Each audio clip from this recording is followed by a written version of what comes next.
सुट्टीचा दिवस आणि झोप ह्याच्यात काही वेगळाच आनंद आहे. मस्त 2-3 तास झोपून छान फ्रेश वगैरे होऊन मला जायचं होतं मम्मीबरोबर बाहेर. सो त्याच्यामुळे कसं आहे ना, रात्री यायला उशीर पण झाला असता. त्यामुळे मग मी भाजी वगैरे सगळी फोडणी दिली आणि मला हा फोडणीचा आवाज ना खूप आवडतो. असो भाजीमध्ये सगळे बाकी मसाले वगैरे घेतले, हळद, तिखट, मीठ वगैरे, वगैरे, वगैरे, टोमॅटो आणि मस्त मंद्याच्यावर भाजी होऊ दिली. तोपर्यंत मी नाही काय जायची तयारी केली.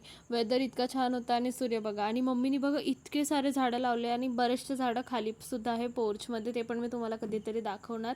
आणि इथे माझी मम्मी रेडी व्हायची होती आणि तोपर्यंत सनलाईट पण इतकं छान होतं, तर माझं पण 1-2 पोजेस मी दिले आणि इथे मम्मी आणि मी दोघे पण निघालो बाहेर. तिकडे जायचं होतं, ते सगळं कामं झालं आणि मम्मी बोलली की आता तू आहे सोबत तर चला डीमार्टमध्ये जाऊया. आणि डीमार्टमध्ये गेल्यावर बघा, तुम्हाला वाटतंय का मी डीमार्टमध्ये आली आहे मम्मीसोबत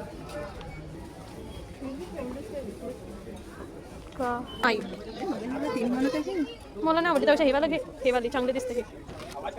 लिटरली ग्रीन टी संपली होती म्हणून फक्त ग्रीन टी घ्यायला गेलो आणि ग्रीन टीच्या सोबत सोबत आमचं बिल बघा. अजून थोडा वेळ जरी राहिलं असतं ना, माझं बिल अजून वाढलं असतं. त्यामुळे मी मम्मीला घेऊन गेली आणि ऑलरेडी उपवास असल्यामुळे ना भूक पण जोरदार लागली होती. घरी आल्यावर जेवण केलं आणि जेवण केल्यानंतर मी बाहेर गेली आणि ये लवकर आहे.